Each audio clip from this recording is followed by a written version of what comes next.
ये एक haunted school है और ये यूपी में था। यहाँ पे जैसे वो शेड गिर गई थी, बच्चे पढ़ रहे थे, तो वहाँ पे बच्चों की डेथ हो गई थी स्कूल में। तो स्कूल में जब डेथ हो गई थी भाई, तो काफ़ी टाइम से वो स्कूल बंद रहा। मुझे वहाँ के प्रिंसिपल ने मेल किया कि सर ऐसे ऐसे हम चाहते हैं कि आप यहाँ पे इन्वेस्टिगेशन करो, जो आप चार्ज करोगे मैं भी आपको दूंगा। तो मैंने बोला यार बच्चों की बात है, पैसा क्यों लेना है, चलते हैं। भाई मैं वहाँ पे गया और वहाँ पे मैं 2 बजे, मेरे को आज भी याद है, मैं 2 बजे वहाँ पे रात को घुसा था उस स्कूल में। और वहाँ पे मैंने नेचुरल इन्वेस्टिगेशन करी थी, जिसमें किसी भी मशीन का मैं यूज़ नहीं कर रहा हूँ। उसमें एक बैलून रखा हुआ है सामने। जैसे जैसे मैं सवाल पूछ रहा हूँ कि बेटा आप मेरे आसपास हो, और मैं बोल रहा हूँ बेटा अगर आप मेरे आसपास हो तो इस बैलून को लेफ़्ट करो, इस बैलून को राइट करो, तो आप वो वीडियो देखोगे। मतलब वहाँ पे एयर का कोई सोर्स नहीं है उस रूम के अंदर। आप वीडियो देखोगे, बिल्कुल वाइड एंगल में वो शूट हो रहा है, बीच में बलून रखा है, जैसे जैसे मैं सवाल पूछ रहा हूँ वैसे वैसे वो बलून मूव हो रहा है। तो वहाँ पे बच्चों की स्पिरिट्स जो थी वो मुझे आंसर तो कर रही थी, लेकिन जैसे ही मैं उस लोकेशन से निकला, उस लोकेशन से निकलने के बाद ही भाई मेरी कार का क्या कहते हैं वो एक्सीडेंट हो गया। जैसे ही एक्सीडेंट करा, मतलब ठीक कराया मैंने उसको, रिपेयर कराया वहाँ से। उसके बाद भाई कार का टायर फट गया। जैसे ही टायर फट गया तो उसके बाद बैटरी ख़राब हो गई। बैटरी ख़राब होने के बाद भाई उसका कैम्बर फट गया। तो मैं कार को 4 दिन में लेके आ पाया दिल्ली वापस। तो मुझे लगा यार ये हो क्या रहा है। मैं उसके बाद नेक्स्ट डे मैंने बोला कि हनुमान मंदिर चलते हैं, कनॉट प्लेस भाई, दिखाते हैं। हनुमान मंदिर गए भाई। जैसे ही मैं लैपटॉप लेके जा रहा था, नया लैपटॉप लिया मैंने, वो कार में रख के गया, वो लैपटॉप की स्क्रीन टूट गई। मतलब लाइक एप्पल का जो मैक प्रो था वो एकदम स्क्रीन टूट गई। मैंने बोला यार ये कुछ हो रहा है, अब मेरे को दिखाना पड़ेगा। तो फिर मेरी तबीयत ख़राब हो गई। मुझे मेंटली ये लग रहा है कि मेरी लाइफ में कुछ है ही नहीं, मेरे अपने लोग नहीं हैं। मुझे ये लग रहा है कि मेरे आसपास कोई है, मुझे बार बार कोई टच करता रहता है, मुझे ये फील हो रहा है। सपनों में वो स्कूल नज़र आने लग गया। मेरे को ये लगने लगा कि बच्चे वहाँ से आवाज़ मार रहे हैं। मैंने बोला यार ये बड़ा डिस्टर्बिंग सा हो गया भाई। मैंने 10-15 दिन काम ही नहीं किया। मैंने अपने आप को रूम में बंद कर लिया। मेरी माँ मेरे से पूछ रही है कि तू खाना क्यों नहीं खा रहा। मैंने बोला खाना खाने का मन नहीं है। मैंने बोला कि वो कह रहे कि चल दोस्तों के साथ चले जा, पार्टी में चले जा। मेरा मन ही नहीं है। फिर मेरे घर वालों को थोड़ा सा डाउट हुआ। फिर मेरे घर वालों ने बोला कि भाई तू अपने बाबा के पास जा। फिर आप मानोगे नहीं कि मैं बाबा के पास गया। बाबा के पास जैसे ही पहुंचा, उन्होंने छूटते ही मेरे को एकदम बोल दिया कि गाड़ी के टायर फटने लग गए, गाड़ी ख़राब होने लग गई हैं, और क्या कहते हैं कमरे में अपने आप को बंद करके रख लिया तूने। मैं हाँ बाबा।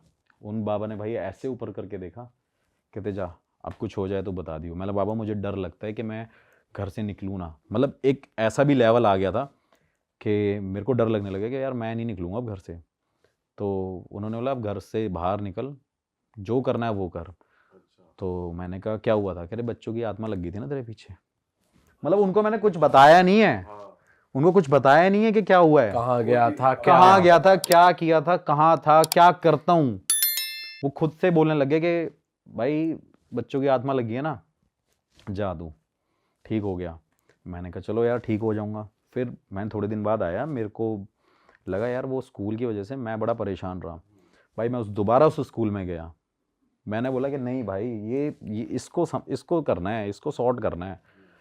दोबारा उस स्कूल में गया, स्कूल में जाके फिर इन्वेस्टिगेशन करी, फिर वहाँ पे बच्चों की स्पिरिट से बात करी, वो मेरे को साइंस मिले, सब कुछ। भाई ये ना थोड़ा डीप में बताओ इस चीज को कि जैसे मान लो आपने बच्चों से क्या क्वेश्चन पूछे। भाई थोड़ा सिनेरियो एक्सप्लेन करो कि आप क्लासरूम में थे, कहाँ बात कर रहे थे, हाँ क्या मैं बताता हूँ। मैं क्लासरूम, लाइक 2-3 क्लासरूम थे गांव में, आपको पता है कुछ बच्चे दरियों पे पढ़ते हैं और कुछ बच्चों के लिए बेंच थी। तो भाई मैं वहाँ पे बिल्कुल, जो सामने ब्लैक बोर्ड था और एकदम फ्लोर था, वहाँ पे बेंचेस नहीं थे। वहाँ पे मैं बैठा हुआ, मैं बच्चों से पूछ रहा था क्या बेटा आप लड़का हो? तो वो आपको वहां वैसे फील हो रहा था कि हाँ हाँ हाँ भाई, पूरा वहाँ वहाँ पे फिर बताऊँगा सेकंड टाइम मेरे साथ क्या हुआ उसी लोकेशन पे। मैं वहाँ पे पूछ रहा हूँ कि क्या कहते हैं आप यहाँ पे हो? वो कह रहे हैं हाँ जी है। आपने मुझे पहचाना? तो वो ये भी आंसर कर रहे हैं कि हाँ भाई मुझे पता मतलब वो है। लेफ्ट या राइट कर रहे हैं, बलून ही लेकर नहीं गया उस टाइम सेकंड टाइम बलून, शायद मुझे याद नहीं है, लाइक हाँ बलून भी था और वो भी थे, लाइक फिर वो ईएमएफ मशीन्स। मीटर मशीन्स भी थी। क्योंकि मैंने सोचा था कि मैं नेचुरल इन्वेस्टिगेशन ज़रूर करूँ यार। लोगों के माइंड में डाउट होता है ना भाई, मशीन झूठ भी बोल सकती है। पर ये बलून क्या ये उस बोला जाता है कि भाई ये नेचुरल उसमें आता है कि वो ऐसी एनर्जीज कैच कर लेता है? भाई, बलून में पहली बार बैलून मतलब मेरे को एक ऐसा एक गैजेट लगता है जिसको आप रॉन्ग प्रूफ नहीं कर सकते। जैसे मैंने एक रूम में वहाँ पे बैलून रख दिया, एयर का कोई सोर्स नहीं है, वो मूव होगा ही नहीं भाई। आप दूर से बैठ लो, वहाँ पे मूव होगा नहीं अनटिल अनलेस जब तक उसमें कोई प्रेशर नहीं लग रहा होगा।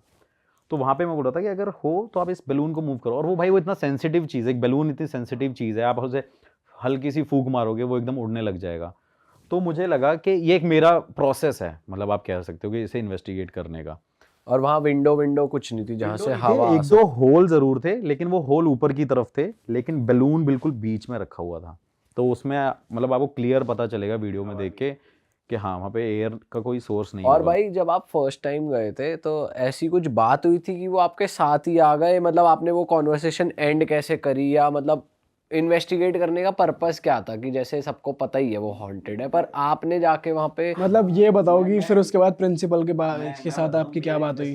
करने का रीज़न क्या होता है? लोगों का रीज़न होता है उस हॉन्टेड जगह को सिर्फ हॉन्टेड है या नहीं बताना, लेकिन मेरा पर्पज़ ये होता है कि उस हॉन्टेड जगह को बिल्कुल फ्री कर देना, कि वहाँ पे लोग जाके रह सकें, उस स्कूल को मैं दोबारा चलवा सकूँ। उस प्रिंसिपल का मेन मोटिव ही यही था मेरे को मेल करने का, कि वो स्कूल चलने लग जाए। क्योंकि ऑब्वियस ही बात है, इतनी बड़ी प्रॉपर्टी है, बच्चों की एजुकेशन वहाँ पे जा रही है, बच्चे 20 किलोमीटर दूर जाते हैं गाँव में पढ़ने। तो सेकेंड टाइम मैं गया, मैंने वहाँ पे सवाल पूछे कि बेटा आपने मेरे पीछे आए थे? तो उन्होंने उस बात का आंसर किया कि भाई मैं आपके पीछे था, मैं आपके साथ था, आप मुझे देख रहे हो, मुझे टच कर सकते हो। तो वो आंसर कर रहे हैं। हाँ बिल्कुल प्रॉपर भाई। तो उस स्कूल में जब मैंने इन्वेस्टिगेशन कंप्लीट करी तो मुझे पता चल गया कि भाई अब इस स्कूल में स्पिरिट्स एग्जिस्ट कर रही हैं बच्चों की।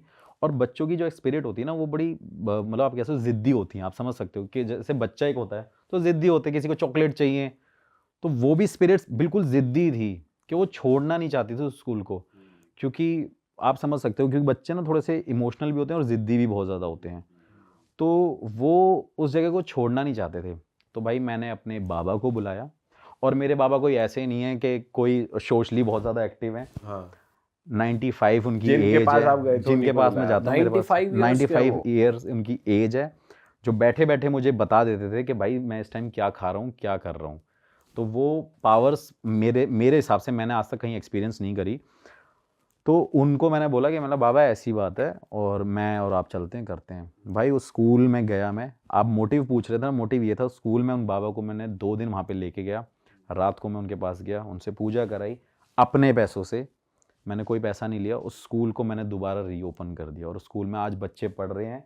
और उस स्कूल में बच्चे एकदम मतलब लाइक चिल कर रहे हैं, अब आप कह सकते हो। मैंने वीडियो भी डाली है। तो हवन जो नॉर्मल जो पूजा होती है कि जो नॉर्मल पंडित करते हैं वैसा ही था, कुछ अलग था? नहीं भाई, नॉर्मल पंडित मतलब नॉर्मल पंडित तो यार एक मैं हूँ, मैं हनुमान चालीसा पढ़ूंगा तो उसका इफेक्ट बहुत कम होगा। लेकिन एक पंडित हनुमान चालीसा पढ़ेगा उसका ज़्यादा होगा, क्योंकि पंडित डेली 100 बार हनुमान चालीसा पढ़ता है। मतलब एक एग्जाम्पल दे रहा हूँ।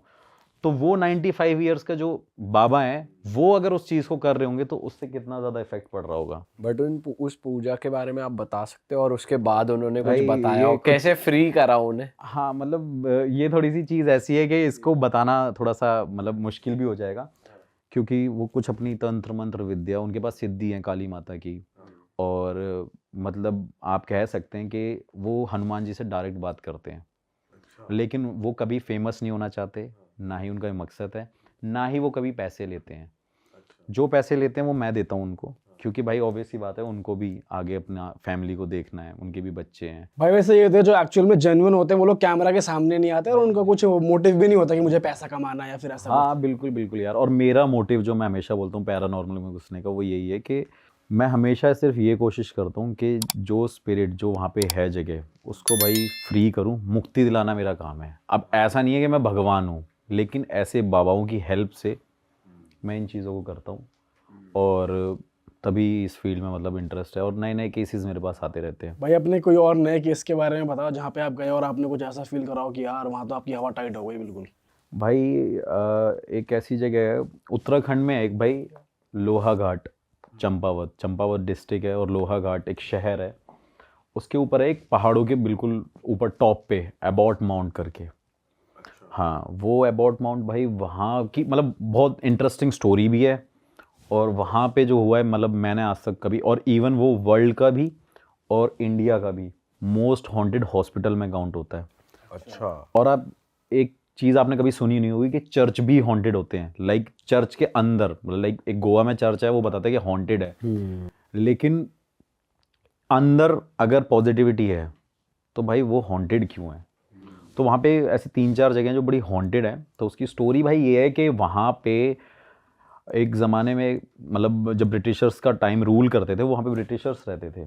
वहाँ पे उन्होंने क्या किया कि जब वो ब्रिटिशर्स वहाँ पे जा रहे थे तो कुछ ब्रिटिशर्स वहाँ पे रुक गए क्योंकि उनको वो जगह बड़ी पसंद आई। तो वहाँ पे एक एबॉट हेरल्ड माउंट करके एक बंदा था, वो वहाँ पे रुक गया और उसने अपना घर वर बनाया, वहाँ पे कुछ हवेलियाँ बना ली। फिर उसके बाद वहाँ पे उसने एक हॉस्पिटल खोल दिया वहाँ पे कि भाई लोगों की ना फ्री सेवा हो, इलाज हो, लोग यहाँ के गांव के जो परेशान रहते हैं। उसमें कुछ फॉरेनर्स भी थे और जो लोकल कुछ इंडियंस थे वो भी, तो वहाँ पे लोगों को इलाज मिल सके बेसिकली। तो भाई वो हॉस्पिटल चलता रहा कुछ टाइम तक। तो थोड़े टाइम बाद वहाँ पे एक डॉक्टर अपॉइंट हुआ। डॉक्टर का नाम था डॉक्टर मॉरिस, और डॉक्टर मॉरिस का दूसरा नाम था और पूरे वर्ल्ड में और इंडिया में फेमस है डॉक्टर डेथ। उसको डॉक्टर डेथ बोलते हैं। तो क्या हुआ भाई कि जब वो डॉक्टर अपॉइंट हुआ तो वहाँ पे काफ़ी सारे पेशेंट ठीक ज़रूर होते थे। मतलब ये बड़ा चलता था कि डॉक्टर मॉरिस को दिखाना है, डॉक्टर मॉरिस यहाँ पे रहते हैं। और उनके अंदर बताते थे कि एक जादू है और उनके पास ऐसी कोई पावर्स हैं, कुछ ऐसी एनर्जीज़ हैं जिससे पेशेंट ठीक हो जाते थे। कहते थे कि वो नब्ज़ देख के बताते थे कि वो पेशेंट की मरने की डेट टाइम बता देते थे। हाँ, और वो ज़िंदा कर सकते थे कि नहीं कर सकते थे, मतलब वो ठीक हो जाए या नहीं हो पाए वो भी वो बता देते थे। लेकिन ये चीज़ पूरे गांव में बहुत ज़्यादा फैल गई और लोग वहाँ पे भाई कुछ भी, कोई भी बीमार होता था डॉक्टर मॉरिस के पास जाना है। तो डॉक्टर मॉरिस भाई उनको देखते थे, उनकी नब्ज़ देखते थे और उसको बोलते थे भाई ये पेशेंट 2 दिन बाद मर जाएगा, इसको वहाँ ले जा रहा हूँ, मैं कोशिश करूँगा इलाज करने की। मतलब जो भी अलग अलग स्टोरीज़ हर जगह होंगी, लेकिन जो मेन स्टोरी वो ये है कि वो इलाज करने के लिए उनको एक जगह लेके जाया करते थे। एक उन्होंने अपना वार्ड बना रखा था और उसके बाद भाई वो डॉक्टर उन पेशेंट को एक जगह पे लेके शिफ्ट कर देते थे। उस जगह का नाम होता था मुक्ति कोठरी, जहाँ पे डॉक्टर मॉरिस क्या करता था, लोगों को वहाँ पे मतलब कुछ जैसे डेड बॉडीज़ को वहाँ रखता था, सबका ना मतलब एक सर्जरी करता था, सबके दिमाग खोलता था। और वो ये देखता था कि जब लोगों के हाथ पैर एक जैसे हैं, आंखें एक जैसी हैं, तो लोग सोचते अलग अलग क्यों हैं, आत्मा कहाँ होती है बॉडी में। मतलब उसके अलग अलग एक्सपेरिमेंट्स वो करता था डेड बॉडीज़ पे। देखता था कि एक जिंदा इंसान और एक मरा हुआ इंसान अलग अलग कैसे सोचता है। मतलब वो सोचता था कि मरा हुआ इंसान भी तो सोच सकता है अगर एक जिंदा इंसान सोच सकता है तो उसके बड़े बड़े अलग अलग एक्सपेरिमेंट होते थे। भाई उसने क्या किया, वहाँ पे बहुत सारी 100 से ज़्यादा लोगों के साथ वो एक्सपेरिमेंट किया जो मर गए हैं। और गांव वालों को ये हुआ कि यार ये जो टाइम डेट डिसाइड करता था वो उसकी मतलब बीमारी को लेके डिसाइड नहीं करता था, वो इसलिए डिसाइड करता था क्योंकि नेक्स्ट डे उसको या सेकंड नेक्स्ट डे उसको भाई मारना है और उनके साथ एक्सपेरिमेंट करना है, देखना है कि भाई ये करते क्या हैं, ये हैं क्यों, ये इंसान सोचता कैसे है, इनका दिल कैसे धड़कता है, ये सब कुछ मतलब सारी चीज़ें जो भी उसका प्रोसेस होया करता होगा। उसके बाद दिल्ली से भाई एक डॉक्टर अपॉइंट हुआ काफ़ी साल बाद। गांव में हबड़ा तबड़ी मच गई कि भाई ये डॉक्टर मॉरिस सारे पेशेंटों को अंदर ले जाता है और छोड़ता नहीं है, बताता नहीं है ऐसा क्या होने लग गया है। क्योंकि स्टार्टिंग में तो वो डॉक्टर मॉरिस ठीक था, लेकिन वो कुछ टाइम बाद जाके डॉक्टर डेथ के नाम से फेमस हो गया। और जब दिल्ली का डॉक्टर अपॉइंट होता है वहाँ पे जाता है, वो बताता है कि भाई डॉक्टर मॉरिस ये रिसर्च करता था यहाँ पे। अब जो इंसान ज़िंदा था वो उसे बेहोश करके उसके साथ एक्सपेरिमेंट करेगा, तो भाई कहीं ना कहीं उसकी आत्माएं भटकेंगी वहाँ पे। तो 100 से ज़्यादा बताते हैं कि वहाँ पे आत्माएं भटकती हैं। और वहाँ पे चर्च भी है, ग्रेवयार्ड भी है और वो हॉस्पिटल भी है। अब पहला स्टेप क्या है, पहला भाई चर्च है। बताते हैं कि डॉक्टर मॉरिस की आत्मा वहाँ पे भटकती है, डॉक्टर डेथ की आत्मा उस चर्च में भटकती है। उस चर्च में मैंने इन्वेस्टिगेशन करी है, वहाँ मुझे साइंस मिले थे। क्या साइंस? वहाँ पे भी भाई मैं एक ऐसा इक्विपमेंट लेके गया था, वो भी नहीं था, उसमें भी काफ़ी सारे सेंसर्स थे। मैंने क्वेश्चन जब पुटअप करे थे तो वहाँ पे डॉक्टर मॉरिस नहीं था, लेकिन कुछ और स्पिरिट थी, और वो स्पिरिट वो थी जिनके साथ उस ज़माने में एक्सपेरिमेंट हुए हुए थे। पूछा उनसे। हाँ। फिर सेकंड मैंने इन्वेस्टिगेशन करी, वहाँ पे ग्रेवयार्ड थी, उस ग्रेवयार्ड के पास मैं गया। ग्रेवयार्ड में मैं देख रहा हूँ कि भाई वहाँ पे ना मतलब बड़ी बड़ी ऑब्स दिख रही हैं, ऐसा दिख रहा है, वाइट शेडो दिख रही है। और वो फेमस जगह इसलिए भी है क्योंकि वहाँ पे सबसे ज़्यादा टाइगर और पैंथर मिलते हैं। पैंथर्स बहुत हैं वहाँ पे, मतलब नॉर्मली इंसान नहीं जा सकता भाई वहाँ पे, रात को तो नहीं निकल सकता। और पहले भी मैं वहाँ पे गया था, लेकिन हम वापस आ गए थे। और वहाँ पे कुछ फॉरेनर्स ने भी वीडियो बनाई है, जब उन्होंने टेंट लगाया था तो उसके आसपास टाइगर भटक रहे थे। अच्छा। हाँ, तो काफ़ी लोग ऐसे भी हैं जो वहाँ पे जाने की कोशिश कर चुके हैं लेकिन कर नहीं पाए। उसके बाद भाई ग्रेवयार्ड के पास गया, वहाँ पे साइन मुझे नहीं मिले, लेकिन मुझे आसपास अपनी नेगेटिविटी बहुत ज़्यादा फील हो रही थी। सब कुछ दिख रहा था कि भाई कोई शैडो ज़रूर है। अब कई चीज़ें हम कैमरे में रिकॉर्ड नहीं कर सकते, हवा को रिकॉर्ड नहीं कर सकते, महसूस कर सकते हैं। तो वैसी वो चीज़ें मुझे महसूस हो रही थी और दिख भी रही थी, लेकिन कैमरे में रिकॉर्ड नहीं हो रही थी। लेकिन अगर आप मेरी उस वीडियो को देखोगे तो शायद उसमें आपको वो दिखेगा कि एक ऐसी लाइट वहाँ से आ रही है जहाँ से कोई मतलब ही नहीं बनता लाइट आने का। तो उसके बाद भाई मैं उस हॉस्पिटल में गया जहाँ पे एक्चुअली वो एक्सपेरिमेंट स्टार्ट करता था और शिफ्ट करता था, वो दूसरी जगह थी। थोड़ा एक्सप्लेन करो कैसा था वो हॉस्पिटल। भाई मैं बताता हूँ कि वहाँ पे हम ट्रैक करके गए काफ़ी आगे तक, 1 किलोमीटर ऑलमोस्ट हमने वहाँ पे ट्रैक किया होगा। आज तक वहाँ पे नॉर्मल इंसान कोई भी नहीं जाता। वहाँ पे हम ट्रैक करके गए, ट्रैक करने के बाद हम झाड़ियों जंगलों के बीच में से निकले। फिर वहाँ पे देखते हैं एक बहुत पुराना, जैसे नहीं जंक यार्ड बना होता है, तो वहाँ पे वो काफ़ी पुराना ऐसा बना हुआ था, बहुत लंबा सा था।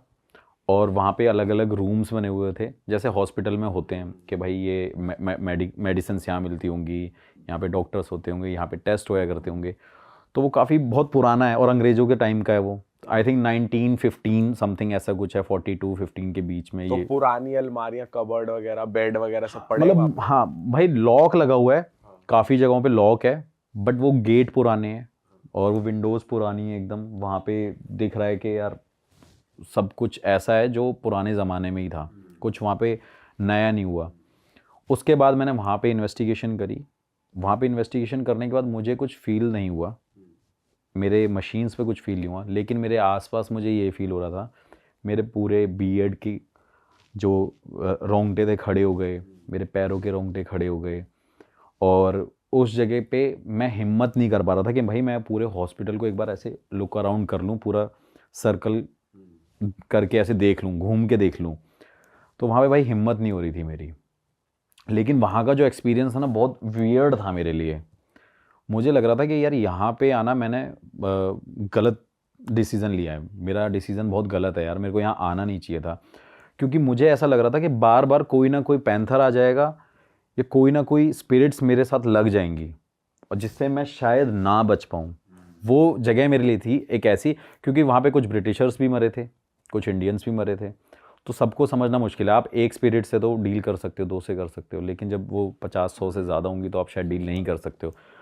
तो उस हॉस्पिटल के बाद मैं मुक्ति कोठरी में गया, लेकिन अब वो मुक्ति कोठरी एक जगह है जो वो प्राइवेट प्रॉपर्टीज़ बन गई हैं, उसको मतलब लोगों ने ले लिया है, हायर कर लिया है। वहाँ पे बड़ी बड़ी अच्छी अच्छी कोठीज़ बनी हुई हैं, लेकिन अब तक उस जगह पे कोई नहीं जाता, ना ही किसी की हिम्मत होती है। जिनकी प्रॉपर्टीज है वो तो रहते होंगे। हाँ भाई, वो हॉस्पिटल वाला एरिया काफ़ी दूर है, वो मुक्ति कोठरी दूर है, चर्च थोड़ा सा पीछे आगे की तरफ है, मतलब ऐसे स्टेप बाय स्टेप है। हाँ, और जो मुक्ति कोठरी है वो बिल्कुल लेफ्ट में है, बाकी सारी चीज़ एकदम सामने सामने है। तो वहाँ पे भाई कोई हिम्मत नहीं करता जाने की। आपको ऐसे कोई इंडिकेशंस नहीं मिले कि यार कुछ आवाज आ रही है, खिड़की खुल गई या भाई दरवाजा बंद, चर्च में ऐसे मिले जो- थे, अच्छा। चर्च में मिले थे। और वो एक्सपीरियंस मेरा एक ऐसे था कि मैंने वहाँ पे जब मैं चर्च की विंडो से देख रहा था तो मैंने किसी को जाते हुए देखा था, लेकिन वो बात मैं ऑन कैमरे नहीं बोल सकता क्योंकि लोगों को लगेगा कि मैं झूठ बोल रहा हूँ। वो लेकिन रिकॉर्ड नहीं कर पाए थे वो आप? रिकॉर्ड, क्योंकि मैं चर्च में था, मैं शूट कर रहा था, मतलब कैमरा मैन ऐसे शूट कर रहा है, मैं इधर खड़ा हुआ, मेरे को वो विंडो दिख रही है सामने, और वहाँ से भाई मैंने जाते हुए लोगों को देखा। कितने लोगों को? हाँ, मतलब 2 लोगों को जाते हुए देखा, किसी को जाते हुए देखा मैंने। और उस टाइम पे मुझे लगा कि शायद हो सकता है कोई लोकल बंदा आ गया हो, लेकिन जैसे ही मैंने उस वीडियो को पॉज किया और मैंने बाहर जाके देखा, वहाँ पे कोई भी नहीं था। तो भाई मेरे पास एक मेल आता है, मेल में एक बंदे का मेरे पास मैसेज आता है लखनऊ से कि सागर भाई मेरे घर में बहुत बड़ी समस्याएं हैं, और ऐसे ऐसे करके उसने पूरा हिंदी में लिखा हुआ होता है। मैं भाई पढ़ता हूँ, मैं सोचता हूँ कोई होगा बंदा, गाँव का होगा, उसने मेरे को मेल किया होता है। मैं पढ़ता हूँ, फिर अपनी टीम को बोलता हूँ एक बार इससे कांटेक्ट कर लेना, क्या प्रॉब्लम है।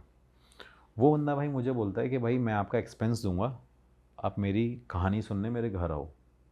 अच्छा। हाँ, मैं उसके पास फ़ोन करता हूँ, बात करता हूँ कि सर ऐसी सी बात है, मैं तो आ नहीं पाऊँगा, मैं टीम को भेज देता हूँ, आप उनको स्टोरी बता दो, आपकी जो प्रॉब्लम होगी वो सॉल्व करा देंगे, अगर मेरे बस की होगी यहाँ से कराना तो। क्योंकि भाई मोस्टली जो पूजा पाठ भी मैं कराता हूँ ना, अब लोगों को घर में नहीं करा सकते हम, क्योंकि पूजा घर में किसी की पॉसिबल ही नहीं है। जो लोग बोलते हैं ना हम अपने घर में पूजा करा लेते हैं, क्योंकि आपका मन अशांत ही नहीं होता, आपके माइंड में 100 चीज़ें चलती हैं। मैंने अपनी खुद की पूजा जो कराई थी भाई, एक अभी रिसेंटली नवरात्रे में, से पीछे वाले में, मैं पंडित जी के पास 5-10 मिनट बैठता था, क्योंकि मैं नहीं चाहता मेरे पास कोई दूसरा थॉट भी आए। तो उस टाइम मेरे पंडित जी 8 घंटे मेरे घर में पूजा करते थे, क्योंकि भाई नेगेटिविटी में रहना, हमेशा इन चीज़ों में रहना। तो मैंने उनको बोला कि मैं भेज दूंगा, आप उसे बता देना, मैं पूजा बाहर करा दूंगा, आपको वीडियोस भेज देंगे या कुछ ऐसा होगा। वो भाई कहता है कि नहीं सर आपको आना पड़ेगा, आप अमाउंट बताइए अपने आने का। भाई मैं उसे बोलता हूँ सर अमाउंट क्या मांगूंगा, मैं जो भाई लगेगा आने का खर्चा भाई दे देना, और क्या है। हम लखनऊ की बात है, चलो मैं अपना वाराणसी चले जाऊँगा घूमने। तो भाई वो अमाउंट भेजता है, मैं वहाँ जाने के बाद मुझे पता चलता है कि वो एक आप कह सकते हो कि एक पार्लियामेंट का ही बंदा था। अच्छा। हाँ, जो भाई स्पीकर थे, वो एक पावरफुल बंदा मतलब। पावरफुल बंदा स्पीकर था, बता रहा हूँ आपको, स्पीकर थे, अब वो छोड़ चुके हैं उस चीज़ को। तो मैं उनसे मिलता हूँ, मैं बड़ा शॉक्ड होता हूँ भाई। उनके घर पे जाता हूँ, वैसे 4 फॉर्च्यूनर खड़ी हुई हैं, गाड़ियाँ खड़ी हुई हैं, इनोवा खड़ी हुई है। मैं जाता हूँ उनके घर में, एंटर करता हूँ, मैं सोचता हूँ भाई मैं कहाँ मिलने आ गया किसी से। अब मैंने उनसे पूछा कि सर आपकी परेशानी क्या है। मेरे से कहते कि मेरा एक भाई था, नवाब सिंह नाम है उसका, ऐसे करके बोलते हैं। कह रहे उसको ना मार दिया गया था, और वो भाई मेरा मेरे घर में घूमता है। अब हाँ, अब यार इतना बड़े लेवल का बंदा है वो, मेरे से ये बात बोल रहा है, तो एजिड भी हैं वो अंकल। तो मैंने उनको बोला, मैंने कहा सर घर में घूम रहा है आपके। कहते हाँ। कह रहे लेकिन इसको वेरीफाई करने के लिए तुम्हें एक जगह पे जाना पड़ेगा। अब मैं पूछता हूँ कि वो कौन सी जगह है, तो वो मुझे जगह बताते हैं। जगह भी मैं बता दूँगा आपको कहाँ पे है। मैंने उनसे परेशानी क्या है, कह रहे मैं भाई ऐसे ऐसे स्पीकर रहा हूँ, और मैं अभी यहाँ झांसी में रहता हूँ ज़्यादातर, बाकी लखनऊ आया था, मेरा यहाँ पे घर था, मेरे को आपसे मिलना था, आपसे डिस्कस करना था। मैंने ठीक है करिए। भाई मैं उनसे मिला, उनसे बात करी, उन्होंने मुझे बताया कि मेरे भाई को जहर दे के मार दिया गया था। मेरे भाई को जहर दिया और उसे मार दिया। मैंने कहा अच्छा, उसके बाद क्या हुआ। फिर मेरे से कहते हैं कि उसके बाद उसने मेरे पूरे घर में किसी को जीने नहीं दिया। और उस टाइम पे भाई क्या होता था कि जब जब वो घर में लोग उसके रहे हैं, उस लखनऊ वाले घर में, तो उस घर के अंदर उसके भाई की स्पिरिट उन सबको दिखती थी, हर एक फैमिली मेम्बर जिस को। घर में आप मिलने गए थे उसी घर में, सेम घर में? हाँ, कहते हैं हमारे घर में ये स्पिरिट सबको दिखती है, स्पिरिट सबको दिखती है। और क्या कहते हैं, सबसे बड़ी प्रॉब्लम भाई ये है कि हमारे ना सारे काम बंद हो गए। हमारी एक राइस मिल की फैक्ट्री है, वो भी बंद हो गई है। उनकी एक राइस मिल की फैक्ट्री थी, वो भी बंद हो गई है। कह रहे मेरे से जो छोटे वाला बेटा है, वो हर बार सिर्फ ये करता है कि मुझे सुसाइड करना है, मुझे सुसाइड करना है, मैं मरना चाहता हूँ, विदाउट एनी रीज़न। तो मैंने कहा प्रॉब्लम क्या है। कह रहे मैंने हर जगह पूजा पाठ कराई, सब कुछ कराया, हर जगह दिखाया, बागेश्वर धाम भी गया, मैं सब जगह गया, मतलब भेजा होगा अपनी अप्रोच लेके। तो कह रहे मैं वहाँ पे भी गया, लेकिन मुझे लगा कि शायद मेरी चीज़ें ठीक हो जाए। बालाजी भी गया, तो मैंने कहा इससे थोड़ी होगा कि आप गए हो तो चीज़ें ठीक हो जाए, आप अपने घर में पूजा पाठ कराइए। हो सकता है उसे शांति ना मिली हो इंसान को, हो सकता है वो अभी भी क्या कहते कि वो अंतिम संस्कार सही अभी में भी हो। प्रेत योनि में हो। तो मेरे से कहता तो बेटा आप एक काम करो, मेरी हेल्प करो। मैंने कहा सर मैं देखता हूँ। इस बीच में भाई एक चीज़ और है कि उसके घर में जितनी भी लेडीज़ हैं उनको वो श्राप उसके मरने के बाद हो गया, उनके घर में कोई प्रेग्नेंट नहीं हुआ अब तक। अच्छा। मतलब जैसे उसके बेटे की शादी हुई तो उसको काफ़ी टाइम हो गया, फिर उसी का भाई हो गया, उसके बेटे की शादी हुई, उनका भाई क्या कहते हैं कोई प्रेग्नेंट नहीं हुआ, वो श्राप उनको चढ़ा हुआ था। तो मैंने बोला हो सकता है सर कि उन्हीं की वजह से सब कुछ हो रहा हो। फिर वो मुझे जगह बताते हैं कि अब एक काम करना, तुम इस जगह पे जाना। उसकी वीडियो मैंने डाली नहीं है, मैंने बनाई थी, लेकिन उन्होंने मेरे को लोकेशन बता दी। और ये गांव वालों को भी नहीं पता, ये लोगों को भी नहीं पता कि एक मंदिर में आप सोचो, एक शिव जी का मंदिर है, हनुमान जी का मंदिर है, उसके अंदर किसी इंसान की तस्वीर लग सकती है? नहीं लग सकती। नहीं लग सकती ना। उस जगह पे भाई उस इंसान की आकृति जैसा उसको स्थान दिया गया है। मतलब ये बहुत बड़ी बात है। आप एक सोचो कि एक इंसान को आप भगवान से तुलना करके बता रहे हो कि इस इंसान को वहाँ पे रखा गया है। भाई मैं उस जगह पे जाता हूँ, मैं शाम तक वेट करता हूँ। शाम तक वेट करने के बाद उन्होंने मेरे को ये बताया, मैंने कहा सर ठीक है मैं एक बार इन्वेस्टिगेशन करने ज़रूर जाऊँगा वहाँ। तो भाई मैं वहाँ पे पहुँचा, पहुँचने के बाद शाम तक का वेट किया, खेतों में रहा मैं पूरे टाइम, धूप में ही रहे, खेत के अंदर बैठे रहे, मतलब शाम हो जाए। तो उन्होंने बोला कोई परेशानी नहीं होगी, अगर कोई परेशानी हुई तो तुम मुझे फ़ोन कर देना। उन्होंने अपनी फैमिली का मेंबर कोई भी नहीं भेजा, कह रहे अगर मेरी फैमिली का मेंबर कोई भी वहाँ गया तो भाई वो पागल ही हो जाएगा। अब रीज़न ये था कि वो जो बंदे की डेथ हुई थी तब वो बंदा उस जगह पे प्रेजेंट था जहाँ पे उसका वो मंदिर बनवाया गया है। हाँ, उस टाइम पे क्या हुआ भाई कि वहाँ पे उस इंसान ने मतलब अपने आप की मृत्यु वो हुई, मतलब अपने आप को मार ही लिया था एक तरीके से। वो दोस्तों के साथ मिला, उनके साथ कुछ खाया पिया, उन्होंने उसको अप्रोच किया, जहर दे दिया, ज़बरदस्ती खिला दिया उसको। उसको मना भी किया गया था कि अपने इन दोस्तों के साथ मत रहे। और ऐसा नहीं कोई नॉर्मल लोग थे, वो भी हाई प्रोफाइल लोग ही थे। तो भाई उन्होंने मना किया था तो उसे जहर दे के मार दिया गया। उस बीच में भाई उसने क्या किया, वो इंसान प्रेत योनि में चला गया। प्रेत योनि में जाने के बाद जो इंसान उस जगह से गुजरा भाई, ये हकीकत बात है, मेरे पास एक इंटरव्यू भी पड़ा हुआ है छोटा सा, मैं आपको दिखा दूंगा। न्यूज़ में आया था? न्यूज़ में नहीं आया भाई, ये चीज़ें न्यूज़ में कहाँ ही डालते हैं। मतलब इंटरव्यू किसका था? इंटरव्यू एक बंदे का है, जो लोकल बंदा है ना वो वहाँ का। आप ही ने लिया वहाँ? हाँ, मैंने रात को ऐसे ही उसको, शाम को मेरे को मिला तो मैंने बोला भाई वहाँ पे चलो, तो कह रहा मैं नहीं जाऊँगा वहाँ पे, मैं वहाँ पे जाऊँगा ही नहीं। मैंने कहा भाई साहब क्या दिक्कत क्या है, मैंने उससे भी थोड़ा सा वेरीफाई किया। वो उसने मेरे को फिर बताया कि यहाँ पे जो भी आया है या तो वो उसका मानसिक संतुलन हिल गया है, मेंटली डिस्टर्ब हो गया है वो, और यहाँ पे कई लोगों की डेड बॉडीज़ भी मिली हैं कि मतलब जैसे कोई ना कोई मर गया हो सकता है रीज़न कुछ और होगा, लेकिन क्या है वो क्लेम उनको करते हैं और ब्लेम भी उनको ही कर रहे हैं कि इनकी वजह से होता है। इस बीच में भाई क्या हुआ कि वहाँ पे जो 4 लोग थे जिनको उन्होंने मारा था, तो वो लोग वहीं पे उसी जगह पे मारे गए, एक एक करके वो उन इंसानों को मार दिया। हाँ, और वो मारा किसने, वही जो बंदे को जहर दिया गया था, उस स्पिरिट ने, वो प्रेत योनि में था। फिर लोगों को लगा कि भाई ये क्या कहते हैं, ऐसे ऐसे लोग मर गए हैं, यहाँ पे ये सब हो गया, जो यहाँ पे जाता है वो मेंटली डिस्टर्ब हो जाता है। और सबसे बड़ी बात ये कि उसके घर में वही घूम रहे हैं, हाँ, वहाँ भी दिख रहा है और यहाँ भी दिख रहा है, यहाँ भी दिख रहा है। और आप जब गए थे आपको कुछ नहीं हुआ? भाई मैं बता रहा हूँ, मैं सच बता रहा हूँ, मैंने जैसे ही थोड़े से कदम बढ़ाए ना भाई, मैं वापस आ गया, इतनी तेज़ हवा चलने लग गई। फिर मैंने मेरे को खुद डर लगा भाई वहाँ पे। और मुझे डर पता है क्या लग रहा था, कि जिस तरीके से उसकी फैमिली में और उन लोगों ने बताया था ना मुझे स्टोरी, कि वहाँ पे वो रहते हैं। और हाँ, एक चीज़ और है कि वो जो मेंटली डिस्टर्ब होते हैं वहाँ पे बताते हैं कि यहाँ लाल कपड़ा पहन के कोई नहीं आता। और सोचो हनुमान जी का मंदिर है, यहाँ पे लाल कपड़ा वर्जित है, उसके मेंशन कर रखा है कि आप लाल कपड़ा पहन के यहाँ पे नहीं घूम सकते, चाहे दिन में चाहे रात। हाँ, मतलब दिन में तो लोग चलो मंदिर जाते हैं, 6 बजे के बाद वहाँ कोई नहीं जाता, अलाउड ही नहीं है किसी को जाने के लिए, प्रॉपर ताले लग जाते हैं वहाँ पे। बट वही उन्होंने मेरे को परमिशन दे दी थी, वो कह रहे थे आप जाओगे अपने रिस्क पे पर। अच्छा, तो मैंने कहा चलो ठीक है, वो कोई प्रॉब्लम नहीं है, हम चले जाएंगे। भाई मैं गया वहाँ पे, हवा चलने लगी, मुझे सच में ऐसा लगा कि कोई इंसान घूम रहा है वहाँ पे, कोई है। और उनकी जो बना रखी थी ना आकृति, वो भी थोड़ी सी ऐसी, एक कह सकते हो मतलब, अब मेरे को बोलने में भी डर लग रहा है कि वो भयानक सी थी थोड़ी, मतलब देख के डर लग रहा था, मतलब यार ये इंसान मेरे को यहीं अटैक ना कर दे। तो मैं भाई उनको बोलने लग गया, मैंने यार डर तो थोड़ा सा लग रहा है यार, चल लेते हैं वापस। तो फिर एक मेरा कैमरामैन बड़ा ऐसे वही है बड़ा, अरे चलो ना भैया यार कोई बात नहीं है वो।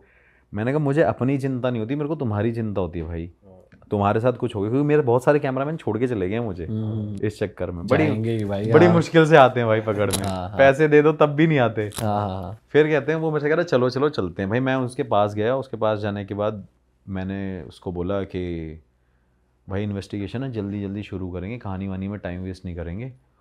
और आप मानोगे नहीं कि मैं उस मंदिर के अंदर एंटर हुआ, मुझे सच में फील हुआ कि वहाँ पे कुछ है।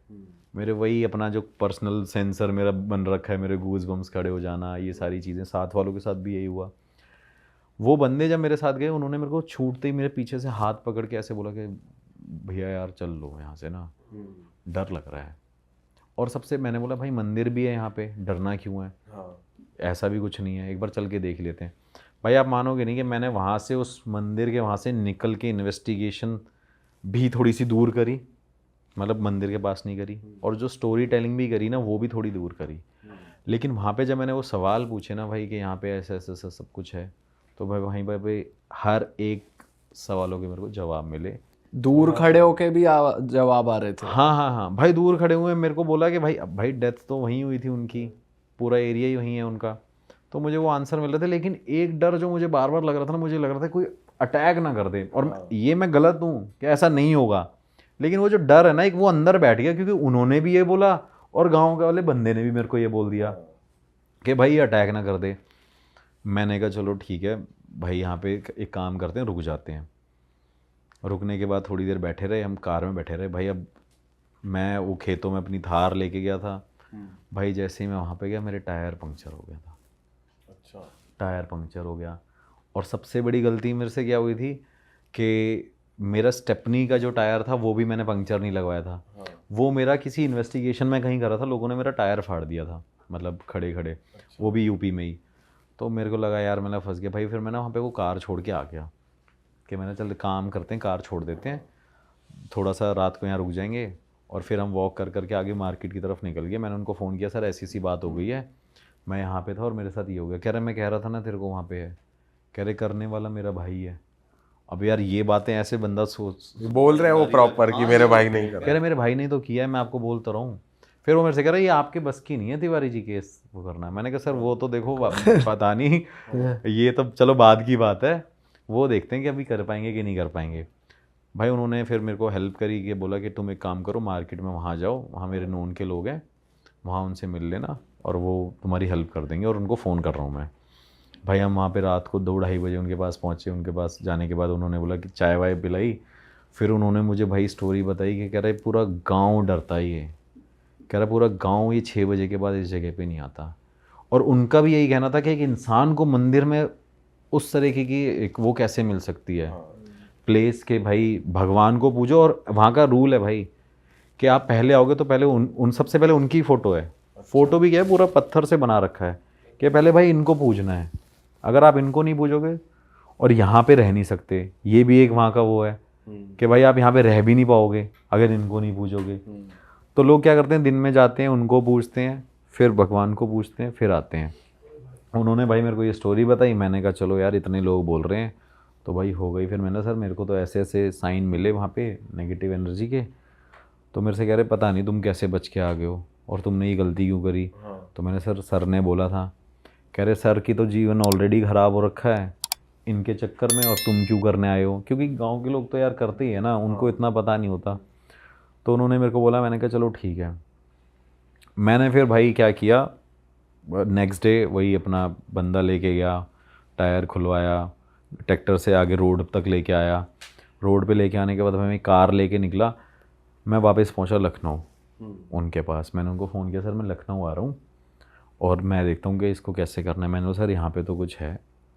कह रहे मेरे साथ भी, और कह रहे तुम वहाँ पे इन्वेस्टिगेशन कर रहे थे, मेरे घर में भी वो घूम रहे थे। मैंने कहा यार, मैंने बोला सर ऐसे क्यों बोल रहे हो, मैं तो मेरे को ही डराने में लगे हुए। कह रहे बेटा बात ये नहीं है, मैं हंस के भी बोल रहा हूँ, जैसे अभी हम भी हंस रहे हैं। कह रहे जिसके साथ हो रहा है ना वो उस इंसान से पूछो। सही बात है। कह रहा मेरे पास इतनी संपत्ति है ना, इतनी प्रॉपर्टी है, कह रहा उसका वारिस नहीं है मेरे पास कोई, मेरे बेटे हैं, ये भी मरने वाले हैं थोड़े टाइम में, ये भी मर जाएंगे 10-20 साल बाद। कह रहा इसको संभालेगा कौन, हमारा वारिस कौन होगा, हमारा वंश कौन चलाएगा। तो मैंने कहा चलो ठीक है सर, मैं एक बार काम करता हूँ, पता करता हूँ। फिर मेरे से कहते कि आप एक काम करो, अपने गुरुजी से मेरे को मिलवा दो।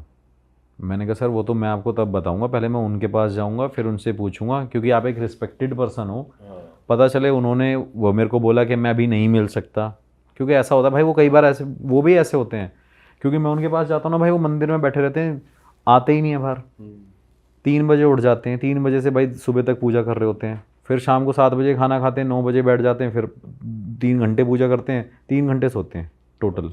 उनका जब से मैं उनको जानता हूँ, हाँ 3 आवर्स वो सोए हैं आज तक एवरी डे। तो मैंने सर आप रिस्पेक्टेड पर्सन हो, मैं नहीं चाहता कि आपके साथ ये प्रॉब्लम हो। तो मेरे से कहते कि एक काम करो, आप जाके वहाँ पे पता कर लो। तो मैंने सर इतना ही, फिर मैंने बोल भी दिया भाई कि मैंने बोला यार मैं अपना एक्सपेंस क्यों लगाऊंगा। मैंने कहा सर आपको एक्सपेंस देना पड़ेगा जाने का, या तो आप एक काम करो, मैं लड़का भेज दूंगा, इसको आप 5-10 हज़ार रुपये दे देना, अपनी गाड़ी भेज दो, ये जाके वहाँ पे बात कर लेगा, उनको इसको ये जानते हैं। तो उन्होंने बोला नहीं आप ही जाओगे। कई लोग ऐसे भी होते हैं भाई, मेरे को प्रायोरिटी पे लेके जाते हैं गुरु जी के पास, कि यार जैसे जज साहब थे वो प्रायोरिटी पे लेके गए, मेरे को बोल रहे कि भाई आप मेरे साथ ही चलोगे। क्योंकि मैं यार यही थोड़ी करता रहूँगा, यहाँ से उठाऊँ सुबह, फिर यूपी जा रहा हूँ, फिर 400-500 किलोमीटर जा रहा हूँ, फिर आ रहा हूँ, मेरे पर्सनल टाइम तो है ही नहीं मेरे पास। तो मैंने उनको बोला कि चलो ठीक है मैं चलता हूँ। वो मेरे को भाई लेके गए, मैं उनके पास बैठा, अब मैं गुरुजी के पास उनको बिठा दिया। अब गुरुजी तब तक आधे 1 घंटे तक वो बैठे हुए थे, लोगों से बात कर रहे थे। जैसे भाई वो वहाँ पे बैठे, उन्होंने छूटते ही उस इंसान का हाथ पकड़ा, जो स्पीकर था, सर का हाथ पकड़ा। सर का हाथ पकड़ते एकदम बोले हाँ भाई ये आत्मा लेके क्यों घूम रहा है अपने साथ में, अपने भाई की। तो मैंने ऐसे देखा, मैंने पता नहीं क्या, ऐसे मूड ही हैं वो, मूड के ऊपर है। अगर उनका मन आ गया तो बहुत बात बता देंगे, नहीं आएगा तो बहुत दो शब्दों की बात करेंगे। तो मैंने कहा गुरुजी ऐसी ऐसी बात है, इनके साथ ऐसा ऐसा हो गया। तो छूटते ही बोले कि मरवाने वाला भी तो इसी का बेटा है। अरे अच्छा। मैं भाई बड़ा शॉक्ड हो गया। वो कह रहे अब आप ये बात सोचो कि कितनी बड़ी बात है, वो अपने बेटे के लिए ये चीज़ को कैसे डाइजेस्ट कर ले कि वो कह रही मरवाने वाला भी तो इसका बेटा है। वो कहता नहीं गुरुजी ऐसा नहीं है। कह रहा वो जो 4 लोग तेरे पिताजी के दोस्त थे ना, उसके साथ मिलके इस तेरे बेटे ने ये कॉन्स्पिरेसी रची थी कि भाई इनको हटाओ, फिर ये प्रॉपर्टी पे टेक ओवर मैं करूँगा, मैं वारिस हूँगा, मैं ये हूँगा, मैं वो हूँगा। ये सारी भाई उनकी गेम थी। गुरुजी ने पहले इतनी सी बात बोली, वो कह रहा नहीं गुरुजी ऐसा कुछ नहीं है, आप गलत कह रहे हो। गुरुजी ने बोला आंखें बंद करो। भाई उसने आंखें बंद कर ली, 5-10 मिनट तक आंख बंद करके गुरुजी ने उसका हाथ पकड़ा हुआ था। गुरुजी ने छूटते ही उनको बोला कि अगस्त की बात है। अब भाई उस बंदे ने हाँ भर दी। वो कहता हाँ अगस्त में हुआ था। 2014 में हुआ था। अब भाई वो कह रहा हाँ भाई 2014 में हुआ था। मैं सामने बैठा हुआ था, मेरा बंदा साथ में मेरा टीम का बंदा था। अब हम क्या करते हैं भाई, जब किसी की बातें सुनते हैं ना, जब मैं गुरुजी की ऐसी बातें सुनता हूँ तो मैं उनको यूँ बोलता हूँ मैं देख ले भाई आज तो बता दिया भाई, ये कर दिया इन्होंने। उस बंदे को वो चीज़ डाइजेस्ट नहीं हो रही थी, लेकिन उस बंदे ने उस चीज़ पे एग्री किया। तो कह रहा तेरा बेटा कहाँ था जब तेरे वो ख़त्म हुए थे। वो कहते बाहर था कि नहीं था। वो कहते हैं हाँ बाहर था। कह रहे तेरे बेटे ने किया है। कह रहे ये जो श्राप मिला हुआ है ना तुमको, तुम्हारे परिवार को, अब क्योंकि जो चाचा की फैमिली थी वो तो पूरी बन ही नहीं पाई। तेरे 2-3 बेटे हैं और तेरी जो बेटी है वही चल रही थी। कह रहे उसमें उसने किया था ये सब कुछ, और सिर्फ भाई रीज़न क्या है, प्रॉपर्टी। तो उन्होंने बोला ठीक है गुरुजी हो सकता है। अब वो बंदा भाई रोए वहाँ पे। अब वो भी मुझे बड़ा वो लगे यार कि इंसान ऐसे रो रहा है, वगैरह रोने की ज़रूरत नहीं है, इसमें तेरा कोई वो नहीं है, तेरा कर्म नहीं है, तेरे बेटे का कर्म है। फिर उसके बाद उन्होंने मेरे को वो चीज़ बताई नहीं थी। उन्होंने बोला कि सबसे बड़ी तेरी बहू वही है ना। वो कहते हाँ, वो प्रेग्नेंट नहीं हो रही ना। अब भाई उस बंदे को इतना बिलीव हो गया, क्योंकि जब मैं पूरे टाइम उसके पास गया था लखनऊ, लखनऊ से वापस गुरुजी के पास आया। इन बिटवीन मैंने गुरुजी से कोई बात नहीं करी, क्योंकि गुरुजी के पास फ़ोन का कोई ऑप्शन ही नहीं है जिससे मैं उनसे कांटेक्ट कर सकूं। एक ही ज़रिया है भाई। मैं कई बार लोगों को भी बोलता हूँ जो मेरे को बोलते हैं ना कि भाई आप गुरुजी से बात करा दो, वो ज़रिया ही यही है भाई। 500-600 किलोमीटर जाओ, फिर जाओ, फिर बात करो, फिर उसके बाद देखो वो 2 दिन है कि नहीं है, फिर लोकल साइड पे एक होटल ढूंढो 50 किलोमीटर दूर। उन्होंने बोला कि क्या कहते हैं ये चीज़ें हैं कि नहीं है। मैंने कहा सर देखो जो है ना आपके सामने, आपको भरोसा करना हो तो मत करना, वो आपकी मर्ज़ी है, लेकिन मैं तो भाई इनको भगवान जैसा रूप समझता हूँ। ये जब तक मेरे पास हैं तब तक मैं प्रोटेक्टेड हूँ हर चीज़ से, लेकिन जिस दिन ये नहीं होंगे तो मेरे लिए तो ये भगवान का ही रूप है, तो मैं इनको पूजता ही हूँ। फिर उन्होंने उनको सारी चीज़ें बताई कि तुम्हारे घर में वो तुम्हारी बहू प्रेग्नेंट नहीं हो रही, फिर तुम्हारे घर में ये हो रहा है। वो कह रहा है वो तो घर में भी घूम रहा है, वो वहाँ भी घूम रहा है, जहाँ ये होके आया है। ऐसे बोल दिया उन्होंने, जहाँ ये होके आया है। तो मैंने कहा हाँ मैं हो के आया। तो क्यों गाड़ी बंद हो गई थी तेरी? बहुत धीरे बोलते हैं, गाड़ी बंद हो गई थी तुम्हारी। वो भी पता चल गया। गाड़ी बंद थी वहाँ पे, रात भर परेशान हुए। मैंने कहा जी हाँ। तो कहते वही करवा रहा था, प्रेत योनि में है वो, उसको शांति दो, शांति देने के लिए ये चीज़ें करो। भाई जब तक हम वहाँ पे बैठे हुए थे तब तक उस घर में क्या हुआ, उस घर में जहाँ लखनऊ वाले घर में उनके साथ क्या हुआ कि जब तक वो शांति वांति की बातें हो रही होंगी, ये सारी चीज़ें हो रही होंगी, उस घर में भाई उनकी बेटी थी जो आ रखी थी, वो भाई छत से गिर गई। और वो छत से गिर गई। वो छत से गिरने के बाद वहाँ से उनका फ़ोन आया कि ऐसी ऐसी ऐसी बात है। तो उन्होंने बोला क्या हुआ, कैसी क्या चीज़ हो गई है, जो भी उसने पूछा, कह रहे बेटी छत से गिर गई है। तो गुरुजी ने बोला कि ये तुम्हारे कर्मों का फल है जो तुम्हें मिल रहा है, इसे तुम दूर कर लो। भाई मैंने कहा चलो ठीक है। मैंने कहा सर ऐसी सी बात है, आपको मानना नहीं मानना है वो आपकी मर्ज़ी है। गुरुजी ने फिर उनको भाई 10 उपाय बताए, ये करना, ये करना, ये पूजा करना, फिर ये करना, अपने पितरों को शांत करना और माफ़ी मांगो, और माफ़ कर दें तो बड़ी बात है।